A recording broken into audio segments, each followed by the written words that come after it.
An Israeli looks out at the eastern hemisphere of this earth, at Africa, Asia, and Europe, and sees basically no Jews. To an Israeli, all the Jews of the eastern hemisphere are either Hebrew-speaking or dead.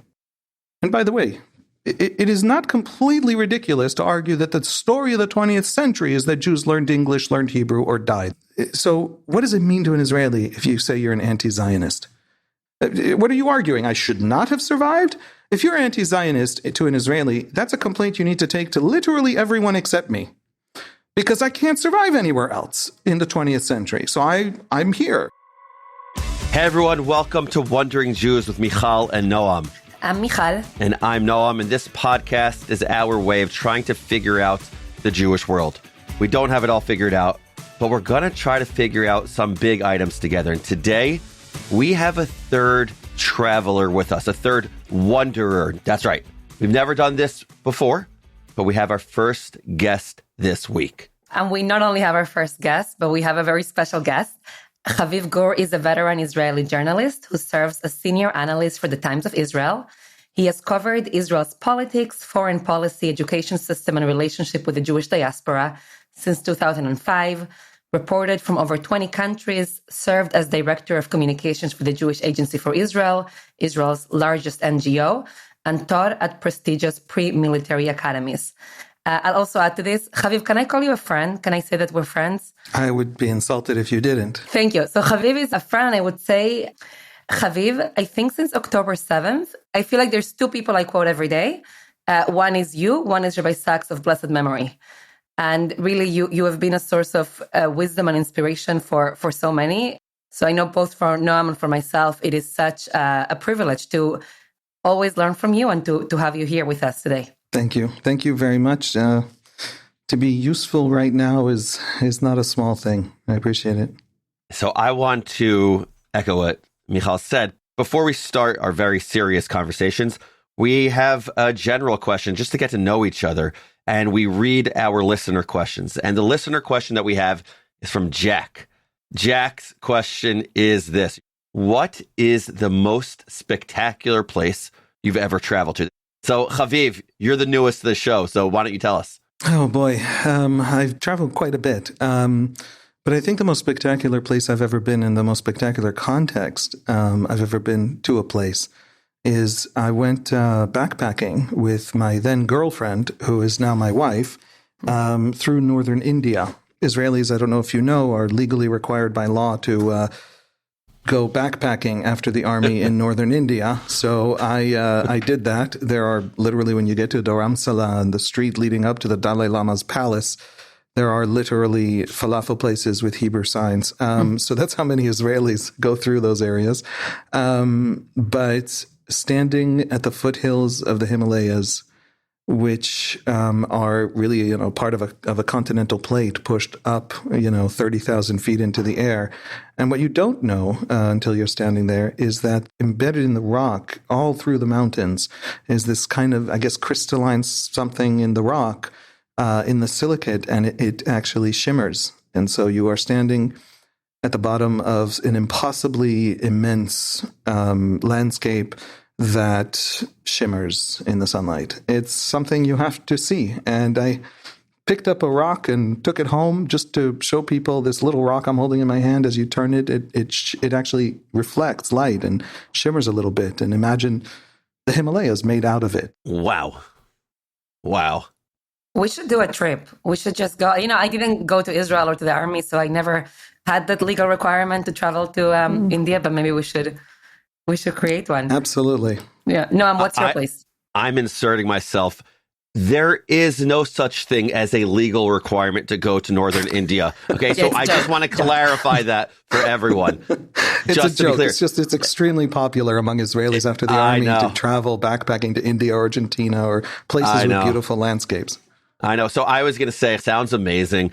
I'm going to go with, Mijal, I'm going with a food option right now. I'm just taking myself back. I'm taking myself back to this past summer. Shout out to Yehuda Kurtzer from the Hartman Institute, who told me to go to Bruno's. Bruno's, a small, little, amazing restaurant shop on Emek Rifayim in Jerusalem. My son, who was 10 years old at the time, we went to Bruno's. He always talks to me about Bruno's. So that sandwich shop on Emek Rifayim in Jerusalem, That's the golden place for me right now. It doesn't shimmer in the sunlight in the same way that your Northern India experience has, but Noam, you have put it's me pretty to good. shame. I'm born and bred in Jerusalem, and I don't know Bruno's, and I have to take my kids there. Yes, you do. Well, yes, one you good do. thing came out of this podcast. We're all going to Bruno's or India. Or, Both, maybe. What about you, Mijal? Yeah. I have so many random memories from different places. I think going to Dubrovnik in Croatia, and just there's some like really magnificent ruins there and some like intense Jewish history of just like seeing where Jews escaped like the Inquisition and like stopped in different places and traveled, and being there was just very powerful. It was also like the last big trip before I had kids and before I could travel far, far away. Okay, so the two of you have some really interesting places that you've traveled. Clearly, there's a through line. It's before you had children, just saying. And yes. mine was with my sons. But there you have it, Jack. That's the answer to the question about the most spectacular places we've all traveled. Dubrovnik, the northern part of India, and Bruno's. Okay, so we have an expert with us today. Haviv, you're an expert. But what we also want to do is we want to wonder. We're going to discuss, we're going to think, we're going to explore, and we're going to take it from there. We're going to see where that goes. How does that sound? Great. Wonderful. Okay. So, Mijal, let's get this party started. So, Haviv, I've, like I mentioned before, I've been reading you, listening to you really carefully since October 7th. And I think in many ways you've been a storyteller. You've been telling the story of Israel, the story of the Jewish people. And you've also been insisting that many people are misunderstanding Israel and the Jewish story. So I just wanted to ask you to maybe like flesh that out a little bit for us. Like, what is this message you want to share about the story of Jews and Israel that is misunderstood and why that misunderstanding is at the heart of the conflict? Yeah, it is exactly as you put it. The basic story, I think, one of the reasons that outsiders, foreigners, Palestinians don't know our story, or the part of our story they should know and need to know in order to seriously strategize about us and interact with us in productive ways, is that we don't know our story. We don't tell our story as it actually happened. We tell a slightly different version of it. I think, there are two kinds of Zionism, okay?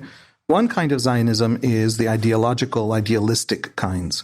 There are communist Zionisms and socialist Zionisms and British aristocratic Zionisms and religious redemptionist Zionisms and American liberal Zionisms. And these are all ways of saying Jews need a place of their own, and when they develop that place of their own, part and parcel of being an independent nation is being a moral nation, is solving all the great problems of the world. Those are idealistic and ideological Zionisms. And what's interesting is that you use the word Zionism to describe all of them, but they're radically different ideas. What connects a communist who says the Jews should have a state with a religious Orthodox Jew who thinks that this is the beginning of the coming of the Messianic age, the Jewish ingathering of exiles? And so what is the Zionism that overlap between these two radically different kinds of ideas? And my argument is that there's a second kind of Zionism, and it's what makes all of them Zionist, and it's the Zionism that actually built Israel. We teach our kids in Hebrew that Zionism is making a chevrat mofet, a model society. But we're lying. It's something much, much more important than beautiful idealism. Zionism is a rescue project. And that's why Theodor Herzl is Theodor Herzl. That's why his face is on the wall of every school classroom in Israel. And not only Herzl, he draws from a tradition of serious strategists and thinkers, but he sort of distills it into a political movement that starts to get to work to do the thing. Herzl's argument is not idealistic. It's a warning of the catastrophe that is coming. That's his word he uses, catastrophe. He has this vision of a European modernity that turns on its minorities, not just its Jews, all minorities in brutal ways. And at one point he records in his diary meeting with the Rothschilds and saying to them, I don't know how it will come. I don't know if it will come from the communists. He says if it will be expropriation from below. I don't know if it'll be oppression from above. I don't know if they will expel us or rob us or murder us. I suspect it'll be all these things at once. Herzl predicts the next 60 years. Now, everybody's heard of the Holocaust, and everybody kind of thinks that the Holocaust is what we're talking about when we're talking about the emptying of Europe, of its Jews. But the Holocaust is the end. The Holocaust is the apotheosis. It's the crescendo, but it's not the story. The story is that the Holocaust is merely the end of 6 decades of emptying of Jews. Beginning in 1881, you start to see, after the assassination of the Tsar in 1881, this mass wave of pogroms that doesn't stop. For 40 years, 1,300 pogroms in the Russian Empire sends something like 3 million Jews fleeing. They flee westward, America by far the largest target of Jewish flight, and they're fleeing for their lives. Wait, Haviv, can I interrupt? So if I'm hearing you correctly, if you want to understand the story of Israel and Zionism and today, you have to understand that the overwhelming majority came here because they had no other choice. It was a survival project. And all those ideological reasons that we can talk about is a very small part of the project and not the main kind of impetus for what ends up happening, which is decades and decades of persecution and having nowhere else to go. Right. Now, literally having nowhere else to go. I mean, the Jews are fleeing mass persecution and death. The vast, vast majority go west. While in the period of 40 years when 2.5 million Jews enter America, that's the demographic bulk of what we call American Jews, American Jewry today. And those 2.5 million in those 40 years go to America. Just about 50,000 turn Zionist and make Aliyah to Palestine at the time under the Ottoman Empire or later under the British Empire. So it's a tiny fraction of the Jews are ideological Zionists while the doors to America are open. In the entire 40 years of the beginning of Zionism, of the flight, maybe 50,000. So the Jews literally had nowhere to go. And that's when they go to Israel. So what is the precise misunderstanding? And why does it matter? Yeah, why does it matter? What is the misunderstanding? I think there are two kinds. There's a Western misunderstanding and there's a Palestinian misunderstanding. What the Palestinians think about us, how they interpret us, is going to have a tremendous effect on my children's future. And so it matters to me very, very much. I care more about what Palestinians think of me than I do about the entire totality of the rest of the world. That's an important point. Yeah. Yes, absolutely. And not that the totality of the rest of the world's opinion doesn't matter to me, although I'm an Israeli, so I struggle Haviv, to have it matter, but I do try. That was one of the most Israeli things I've ever heard. That's the Ben-Gurion line, Lo chashuv ma she'agoyim yagidu, chashuv ma she'ayehudim yasu. It's not important what the non-Jews say. It's important what Ben-Gurion famously said, what the Jews do. That is like the most Israeli ethos that was just expressed in one moment right there. Yes, my only defense is that I think it's true. But there are different ways of misunderstanding us, in my view. Misunderstanding just my basic point, which is that it is a massive rescue project. An Israeli looks out at the eastern hemisphere of this earth, at Africa, Asia, and Europe, and sees basically no Jews. To an Israeli, all the Jews of the eastern hemisphere are either Hebrew-speaking or dead. And by the way, it is not completely ridiculous to argue that the story of the 20th century is that Jews learned English, learned Hebrew, or died. Those are the two living Jews left. Apologies to Argentina, apologies to France. French Jews, right, are 90% Sephardi. Where does French Jewry come from? They're Jews who fled northern Africa in the 20th century. So what does it mean to an Israeli if you say you're an anti-Zionist? What are you arguing? I should not have survived? If you're anti-Zionist to an Israeli, that's a complaint you need to take to literally everyone except me. Because I can't survive anywhere else in the 20th century. So I'm here.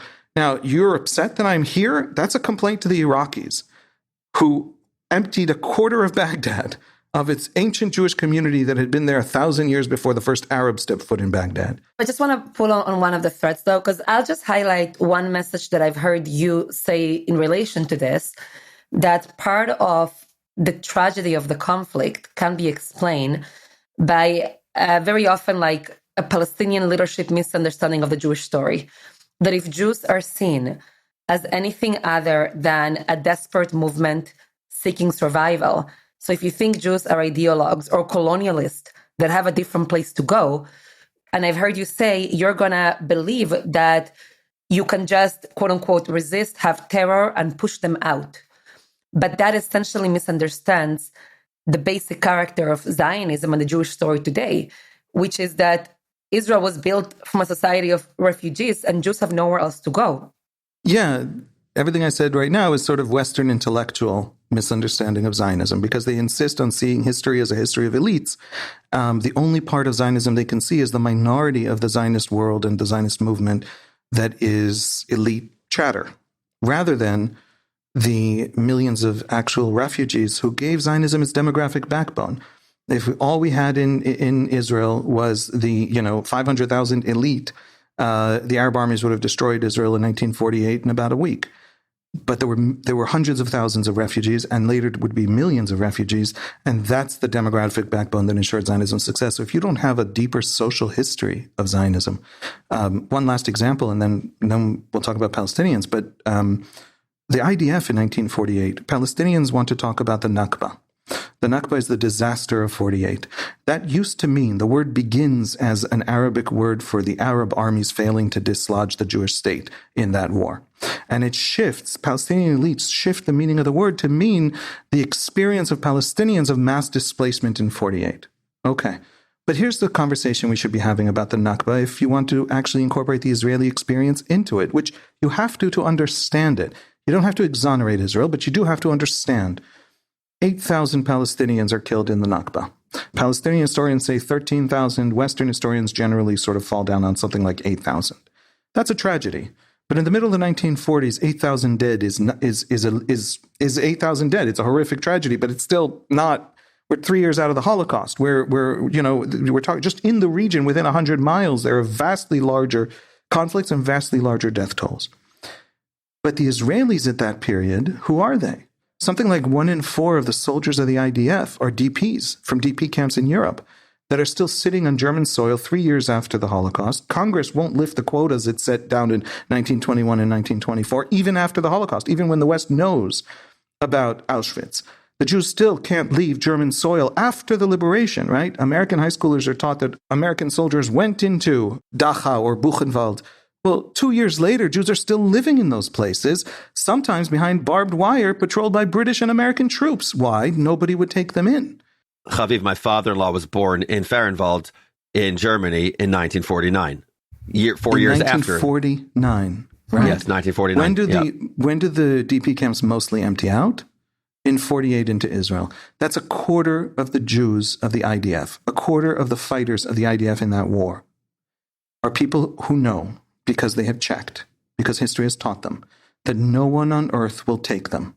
We have polls of Israelis in 48 by the Haganah, in which Israelis express a lot of empathy, a lot of sympathy for the Palestinian villagers being displaced. And also, if the Jews don't have a state, they die. Right. Haviv, I want to ask you, one of the things that you said about the Nakba is what it was originally meant and now what it's come to mean. How does that at all influence whether or not people should have empathy for the expulsions that took place towards the Palestinians in 1948? Meaning, are you therefore saying, and therefore they're either that's not true, Noam, they just fled, or they just had their Arab leaders tell them what to do? Or are you saying that there shouldn't be any empathy for the Palestinian expulsions that took place? And then I have a really much more difficult question. One of the phrases that we often hear is, from the river to the sea, Palestine will be free. And we look at that phrase and we say that is incredibly anti-Semitic because it negates the opportunity for the Jews to have their own Jewish state. On the other hand, something that's been said to me is that, wait, the leader of the Israeli government, Bibi Netanyahu's Likud platform, says the following. I'll read it to you, okay? The right of the Jewish people to the land of Israel is eternal and indisputable and is linked with the right to security and peace. Therefore, Judea and Samaria will not be handed to any foreign administration between the sea and the Jordan. There will only be Israeli sovereignty. And they say, how is that different than screaming from the river to the sea, Palestine will be free? How do you reconcile that? Or are they two totally different things? Or are the people who are claiming that totally butchering and misunderstanding the context of this all? What was the first question? The first question is how you deal with the question about the Nakba. Right. I would say this. Absolutely. You should feel sympathy. Hundreds of thousands of people, some of them peasants and villagers, not soldiers, families, are set to wandering by a war. There's a debate among historians. Palestinian historians insist that 100% of the Palestinians were made to leave by specific acts of expulsion by the Israelis. We absolutely know for sure that that is not true. There is a long paper trail of huge numbers of Palestinians fleeing because Arab armies told them, and we have the paper trail of this, leave, we will destroy the Jews, and then you come back. On the other hand, we absolutely know for certain that the version of history told by some Israelis, which is that all of them fled that way of their own accord because the Arab governments told them something and then failed to actually deliver for them, is also not true. When Israeli forces surround the city of Tzfat and leave one gate open and say, we're coming in tomorrow morning, right? You do what you will. And then masses of Palestinian families flee in the night. That is an Israeli act of expulsion. I take my cues from Benny Morris. His point is very, very simple, and when he delivers the point, he delivers it with such a vast paper trail for both sides that it's very convincing, which is that all of it happened all at once. Everyone's right. There's no question that a lot of Palestinians fled because of Arab rhetoric and discourse. There's also no question that a lot of Palestinians were expelled. And what should I feel about that? It's my history. My history includes some bad deeds committed by my country. That doesn't make me fall out of my chair because it's a country. And I don't know if people are going to see the video from this, but I can report that neither of you fell off your chair. I'm not dismissing it as not important. I kind of did. Just kidding. Okay, so it was teetering. But the point is, of course my country did things wrong. When I was in basic training, my first week in basic training in the IDF, in the Nachal Infantry Brigade, we had more than one class on Israeli war crimes. You learn Israeli war crimes, and you are given to read Supreme Court decisions that explain why they're war crimes so that you don't commit war crimes. That's part of the education of Israeli soldiers in basic training. It's amazing. In other words, yes, my country did things wrong, and of course you need to have sympathy.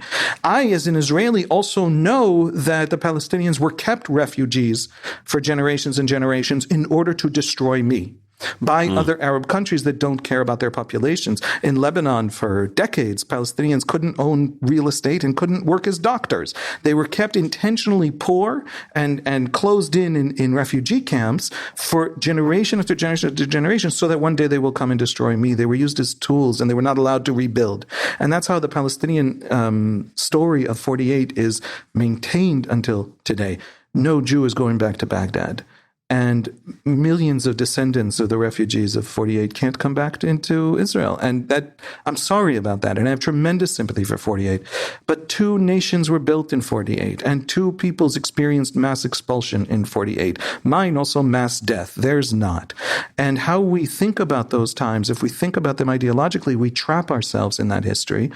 I happen to think there needs to be a Palestinian state. I think that's fundamental. I don't think they're going anywhere, and I don't think this ends without separation and Palestinian self-determination. Haviv, that's a good segue to the question that Noam asked before about you just said that you think that we need to have 2 states? From the river to the sea. Yeah, so look, it's real simple. The question is what they mean. If from the river to the sea means everyone living in a civic democracy like America. America is a civic, non-ethnic democracy. By the way, most democracies are not that. Most democracies are ethnic democracies. Ireland has a constitutional provision granting special naturalization to people of Irish heritage. Or, in the way Jews talk, the law of return. So does Finland, so does Greece. But the standard to demand from Israel the standard of American civic identity, civic nationalism, where you're just an individual and there is no recognition of ethnicity, it would be the first in the Middle East. It would be the first in most of the democratic world, never mind most of the world. But nevertheless, it is a legitimate argument. Alas, the sentence doesn't come from liberal Democrats. They get it from Hamas's charter. From the river to the sea, Palestine in Arabic, it says Palestine will be Arab. And it is about removing the Jews. When on those college campuses they chant it in Arabic, they say Palestine will be Arab. Some of the signs at Columbia at the encampment says Arab. When the Hamas charter says from the river to the sea, Palestine will be free, by which it says in Arabic, Arab, what it means is the Jews are gone. You want to make an argument for civic democracy everywhere? Great. You want to make it only for Jews so that the Jews don't have a nation state? I'm a Jew. It's hard not to feel like there's a name for that. Oh, and you want me to compare that to Likud? I think that's a great challenge to Likud. I don't know how to get away from the need for Palestinian self-determination. I don't know what the argument is. I know the argument that we can't have it now because Palestinian politics is led by Hamas. It's led by Hamas, the idea, not Hamas, the movement. Also in many ways Hamas the movement. And if I pull out of some inch of the West Bank, they will use that inch to murder my children. They say it. They say it in those words, and they say it every day in every mosque. And so the Israeli experience, the Israeli Jewish mainstream experience of the last 30 years is the experience of repeatedly electing governments to make peace. Rabin in 92, Rabin never talked about a Palestinian state in those words, but he begins the idea of separation. When Barak is running in 99, it's already clear to everybody who's voting for him that he's going to go for a state. And then when Ehud Olmert is elected in 2006, not even Israelis remember this, but he actually gave a speech before the election in 2006. We're a year out of the Gaza disengagement, which was incredibly popular in its day. Israel pulls out of the Gaza Strip to the last inch. And Olmert then gives a speech in which he says, just like we pulled out of Gaza, I have a plan for the West Bank. And it's called a convergence plan. People can Google it. It's about pulling out of 90% of the West Bank unilaterally because we can't wait around for Palestinian politics. And he wins the election. My point is not that Olmert offered a proposal at some point. My point is that won an election in which Likud shrinks down to 12 seats. Again, it's a big history. There's different narratives among the Jews. There's a lot of different narratives among the Palestinians. But Israeli Jews, most of them believe that they actually constantly, repeatedly went for this peace thing. When the Palestinians were willing, with them. And then when they were unwilling, how did the Oslo process end in the fall of 2000? Israeli soldiers are pulled out of every Palestinian city. Barak and Arafat are negotiating at Camp David with Bill Clinton, shared sovereignty on the Temple Mount between two independent states. And that's when a wave of 140 suicide bombings hit Israeli societies, Israeli towns, Israeli cities. And the Israeli left never recovers. It never wins an election again. So the Israelis think that they have tried and it keeps failing. And they don't know how to pull out of the West Bank. By the way, we Israelis, there's a deep misunderstanding of us in the West, especially in the progressive Western protester community. They want to squeeze us. They want to pressure us to pull out, to create space for Palestinian self-determination. And they think that they're going to do that with sanctions and social ostracizing and all of that. The problem is that their very demand from the Palestinian political world, we get an opposite demand. In other words, the Western protester says, pull out of the West Bank, and Hamas says, anywhere you pull out of, I'm going to murder your children from that place. Good luck. Now, to me, the Israeli, they should get in a room and sort that out because they're telling me opposite things, and they don't know enough. They don't know enough about my story, my experience, to know that they're self-canceling in my head. So the refusal of the activist world and of the Palestinian political world to seriously analyze me, to think about me, to learn my history, to understand me, is a disaster for the Palestinians. It's a disaster for Palestinian strategy. They're going to mobilize the whole world against me, and it's still not going to work, and they're not going to understand why. Haviv, I want to actually ask a couple of questions that I think really relate to American Jews right now and how we relate to these stories and misunderstood stories and conflict. The first question is actually a follow-up on what Noam said earlier, because you were just talking a couple of minutes ago about different peace efforts. And I think one of the things that is really hard for liberal American Jews who support Israel is that even as we see demonization of Israel and rising anti-Zionism and an anti-Semitism problem in the anti-Zionist movement and all of these awful things, there's also for many people a government in Israel that has very strong extremist elements and that doesn't seem to want to say that it wants to find a solution or it wants to find peace. So I'd love for you to reflect on that a little bit, even giving us advice. What do you say to American Jews and other Americans who want to defend Israel because we see some of this clearly, and at the same time, we feel a little bit, I don't know if the word is constrained or perplexed or confused. We're struggling to figure out how to do this with the voices that are also emerging from certain parts of the Israeli government. What are you saying, Mijal, that there would be a different perspective if there was a different government potentially? So that's an opinion that many people have. I've heard a lot of people who basically say, if Netanyahu wasn't in charge, if we had a government that was clear, like that made a huge deal about humanitarian aid. If we had a government that made its case better and that spoke more about peace and compromise, a lot of the problems would go away. I feel ambivalent about that because I see a lot of clear anti-Semitism that to me is independent of what Israelis do. But at the same time, I take it seriously. And there's also, just like some elements in the Israeli government that from a generous perspective, you can say they're not doing a good job or they're dysfunctional. From a very non-generous perspective, you can say they are extremist and they're contributing to the problem. Yeah, I mean, I agree. You want wisdom, Haviv? Give us your wisdom. Look, I mean, I'm one of those people who say that if our government was made up of people who are less incompetent and less drunk on their own ideology/ego, this would look better. I am one of those people who says that, and I say that while completely agreeing with your point that the ideas and the political impulses that drive the anti-Israel whirlwind that's happening right now doesn't care what Israeli leaders say. It would be happening anyway. Look, the Destroy Israel protests, mass protests, didn't begin with a ground invasion in Gaza or with Gallant saying a mean sentence that he never repeated again and said the opposite of 20 times. It began with October 7 itself. It was a response to October 7. October 7 lit the fires of anti-Israel protests who were thrilled not at Israeli evil, but at October 7 itself, at what they thought was a reliving in their time of the great and heroic and seminal story of the Algerian resistance to the French, of the great anti-colonial war of Algerian independence. And here we have it again, and we get to be on the right side of history. And they went out and they marched. This is what happened to the Muslim world. And this is what happened in those parts of the West that are very I would say, sensitive to discourses in the third world and in the Muslim world about these issues. So I'm not going to convince them. In other words, that Itamar Ben-Gvir talks about, burning and kicking them all out and resettling Gaza. They didn't need him to do that.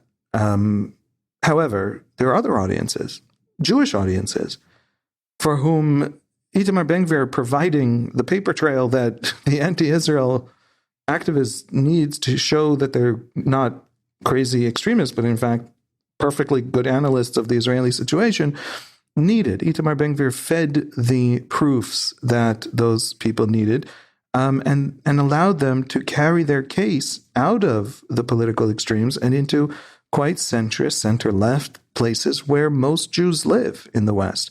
And so the crime committed by the Israeli government with its insane, stupid, egomaniacal rhetoric... Don't hold back, Haviv. ...was a crime against Jews. It was a crime against Jews. This is completely separate from the question of the actual war in Gaza, but just the rhetorical war around it, where I think the Israeli army has a statistical record of extraordinary care. Not every time, 30,000 airstrikes, some of them were wrong, were crimes. But yes, obviously, there's never been a war without that. But statistically, the Israeli army is one of the most careful armies in the history of the world in this kind of warfare. At this point in the Algeria war, for example, the French had killed 100,000 people and would go on to kill 500,000. So it's still a terrible war. It's a absolutely catastrophic war in those terms. But it is the best you can do in a war in which Hamas has spent 17 years building tunnels in order to draw in a war and make sure civilians die in that war. That's how they plan to survive this war.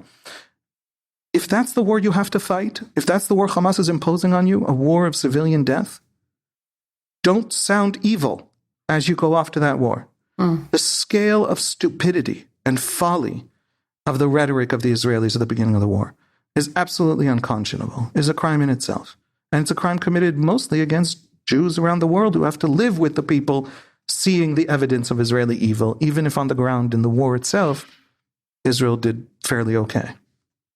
Haviv, like part of what you're saying, part of what it brings home to me is that there is this like huge war happening right now, and there's a lot of different fronts and different battles. And I would say for you and for Israeli citizens, there's the military front. And I'm also hearing from you, there's the front to have a competent and good government that can, carry out the war correctly. But I actually want to ask your advice about this other front that you just named, which is Jews in the West. So Noam and I work a lot with all kinds of Jews, but I think we both have a special place in our heart and in our work for young Jews. And they are increasingly being isolated or ostracized if they believe Israel existing is a good idea. Many of them have to become almost like information warriors overnight in their campuses. And it's really, really very hard. And I'll tell you something, Haviv. I remember I had coffee with you a couple of months ago, and you said one sentence that stuck with me. But when I asked you at the end for some advice, I think you told me the most important thing you can do right now is raise strong kids and have strong people and I almost heard you say, like, you're going to need to take this on as American Jews and fight. So I'm wondering if you have just some thoughts about how American Jews, from where you're sitting, what are some of the ways that you advise that we need to have right now, the strategies that we need to take on if we are going to stand up and fight the front that we are in? I'll tell you a story that I had with an experience that I had with a young American Jew. I was doing a tour of college campuses a few months ago, maybe 3-4 months ago, and I gave one talk at Harvard Law. And it was a talk where I actually had protesters, which was really nice because if you're an Israeli speaker and you speak at college campuses and you don't get protesters, people start wondering if you matter. So it's a good thing I appreciated it. But these protesters, they stand up, they walk down through they go out and the talk happens. And then after the talk, the Jewish kids, by the way, who came, and there was a pretty full lecture hall, were rattled by these protesters, which really surprised me because I found them to be very childish and silly. And after the talk, one kid comes up to me, and it's a conversation I remembered very, very clearly. And it basically changed the next few months of my work. The kid says to me, I can't cross the quad without them screaming at me, Zionism is colonialism. And I said to him, okay, I'm sorry to hear that. That's really sad. That sounds frustrating. And he says, no, it really hurts. And I said, what do you mean it hurts? Israeli kids your age are at war. I mean, buck up, right? And then he says, no, what hurts is that I don't have an answer. I don't know what to say back. And then I got really upset at him. And that's my fault. And he taught me a lesson. I said to him, what do you mean you don't know the answer to Zionism is colonialism? Are you serious? 95% of Israeli Jews came as refugees with nowhere else to go. You know another such colonialism? We come from 60 countries. There's no other country we are coming from. You know a colonialism with no mother country? There's an ancient tradition of belonging to the land. Every synagogue in the world faces it and has done so for 2,000 years. There's no colonialism with any of the features of Zionism. So other than showing up in a place, what are we talking about? You really don't know why Zionism and colonialism aren't the same thing? And then he looks at me and he says, can we curse on this podcast? I don't want anyone to be offended. You can. You can, Haviv. You're our guest. You're our first guest, so you're going to establish new standards. I'm going to establish the norms. I'm going to establish it very low as a service to future guests. He says to me, holy shit, now I'm invincible. I'm invincible. And I was shocked. I was shocked, because the things I said to him were the most basic, foundational, simple facts of our history. He didn't know them. And when he did know them, everything was solved in 45 seconds. If we tell our kids their story, they're invincible. The Jews haven't been teaching their story to their kids for probably 5 generations in America. American Jews show up and they're deeply uninterested in the story. They're interested in deep integration into American Jewry. And then they discover, probably around generation 2 or 3, 1940s, that their kids are in terrible danger. The great existential threat to American Jewry is assimilation. Their kids are in terrible danger of becoming bored with Judaism. That's the danger, boredom. And they will just go off and assimilate into American society. So they've been spending 5 generations now teaching their kids not history of the Jews, but how to be Jewish. Holidays, rituals, your bar mitzvah is the foundational experience of most American Jews and also one of the last experiences of most American Jews. And why whatever you think is sexy is Judaism. In other words, whatever you want to be, that's what Judaism is. Please, please stay Jewish. So welcome to a generation of Jews whose parents and grandparents don't know history. These kids were rattled by these protesters at my talk, not because the protest was violent, it wasn't at all, but because they don't know their story enough to withstand the assault. What I have to do, our generation's task, is to remember our story and to teach it and to have a shared one with 16 different versions and narratives and all that, but to teach our fundamental story. I have to tell you, I have taught thousands of, or lectured to thousands and thousands of American college students, probably 6,000 in the last 7 or 8 years. I'm one of the stations that a lot of different college student programs visits in Israel have to go through, and or choose to go through. Nobody forces them. And they know nothing. They know nothing. I don't just mean that Georgia Tech engineering students don't know anything about Middle Eastern history. I don't expect them to. I mean master's degree programs in Middle Eastern studies. I tell them Israelis are a nation of refugees, and they're shocked and surprised. The most fundamental social history of the Israeli Jews that you kind of need to understand if you're going to, A, influence them, B, just understand what the hell's happening. Elite American academia doesn't think it has the responsibility to tell the story, the basic outlines of the Israeli story. That's our task, and we have to do that. And then, yes, once we do that, our kids are going to take the fight to the enemy by themselves. In other words, we're not going to have to tell them how to do it. We don't know how to do it. I love it, Haviv.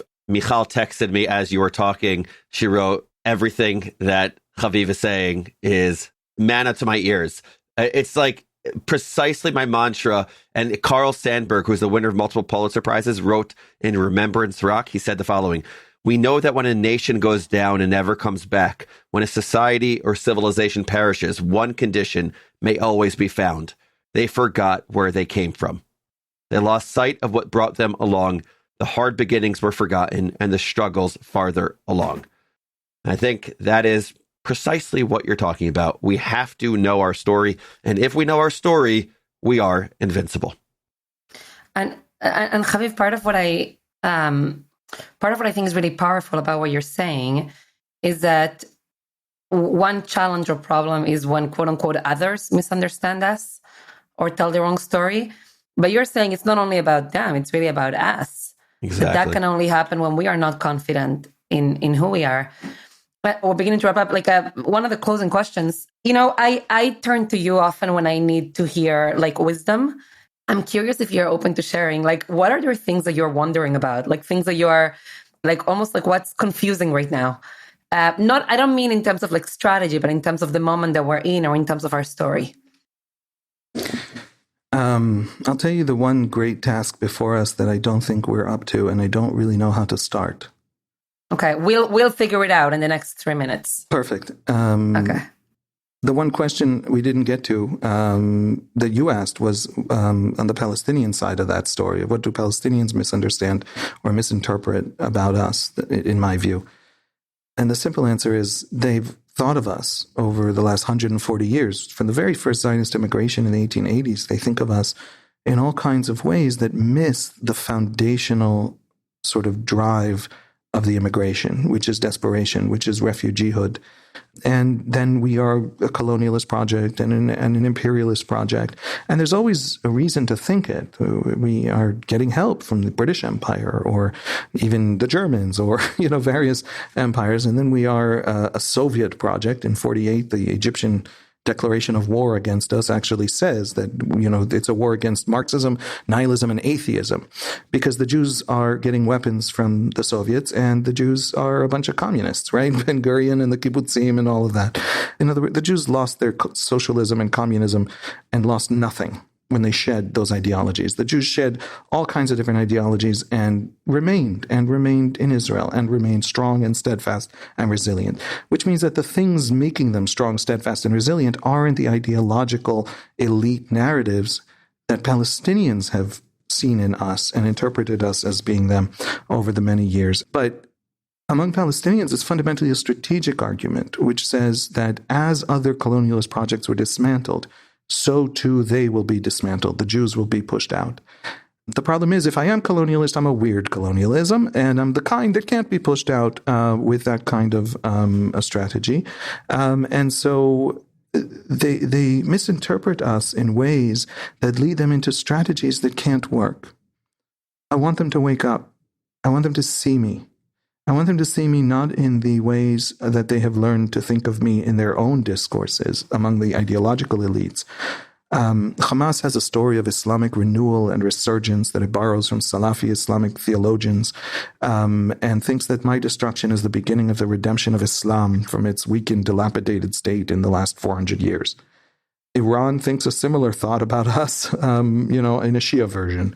The anti-colonialists of the PLO, like Arafat, thought of us as French Algeria. I want them to just see me and understand me and learn me. And then they will be able to influence me. They will be able to make demands of me. I owe them a moral debt. Palestinians in the West Bank don't vote for the military governor of the West Bank. I don't know how we solve that.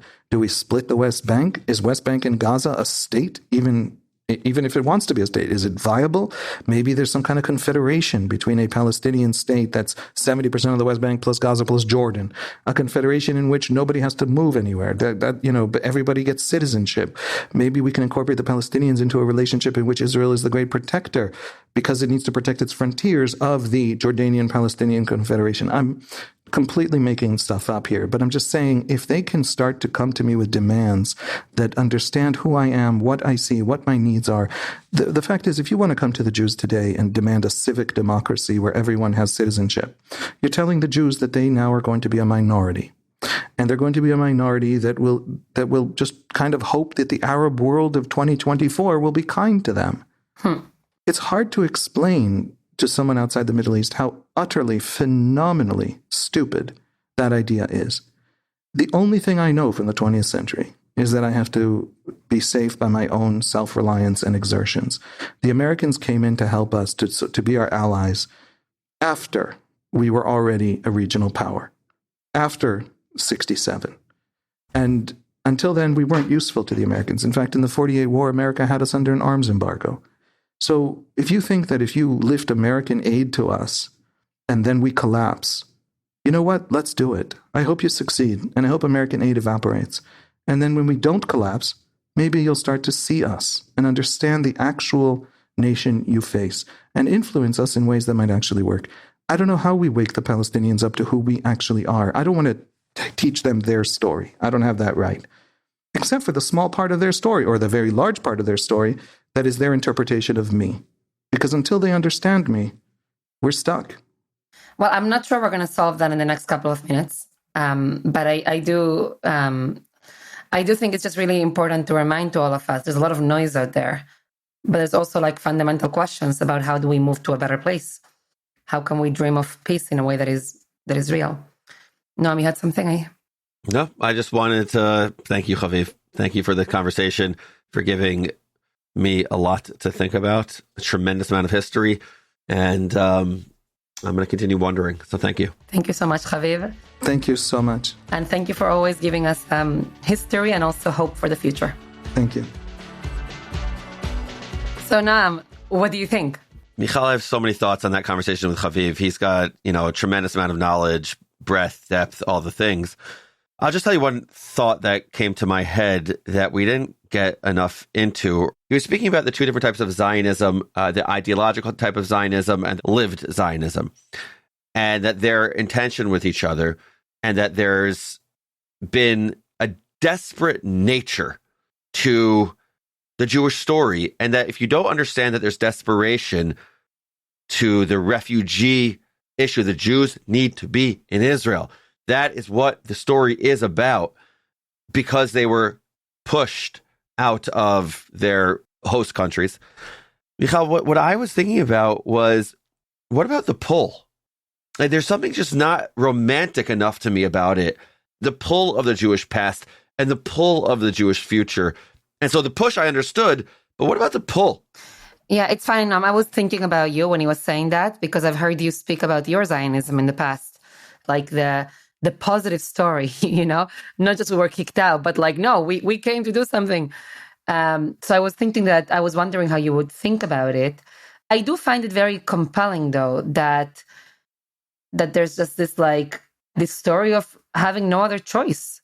Like, I don't think he would deny the pull, but maybe he would say underneath all of that, the most primal element back then and now is we have nowhere else to go.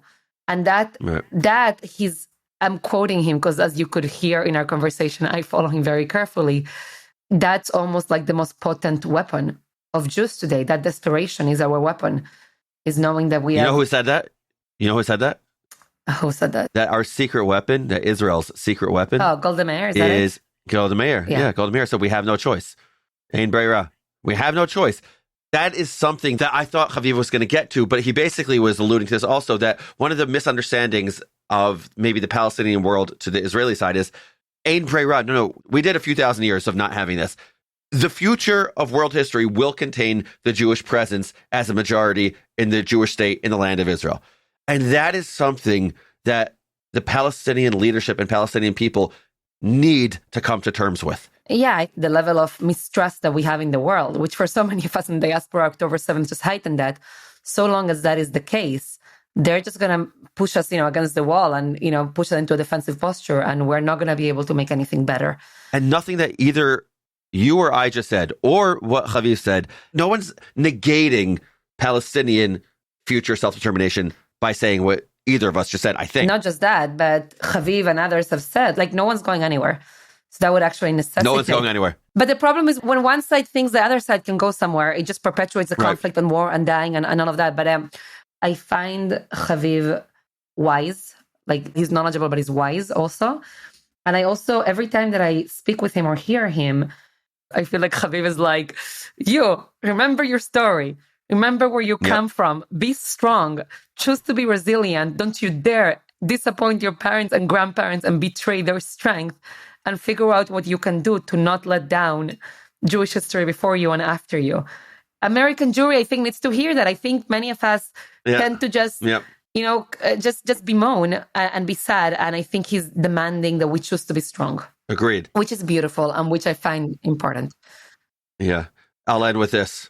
Knowledge, like my father-in-law says, is knowing that tomato is a fruit. Wisdom is knowing that you don't put a tomato in a fruit salad. Sure. And there it is. That's the conclusion. Don't put a tomato in a fruit salad. That's it. Okay. All right. And there you have it. Wandering Jews is a production of Unpacked, a division of OpenDor Media. Subscribe to Wandering Jews wherever you're listening to this pod, and follow Unpacked at all the social media places. Just look for @JewishUnpacked. And most of all, be in touch. Write to us at wanderingjews@jewishunpacked.com. This episode was hosted by Michal Biton and Noam Weissman. Audio was edited by Rob Pera, and were produced by Rivki Stern.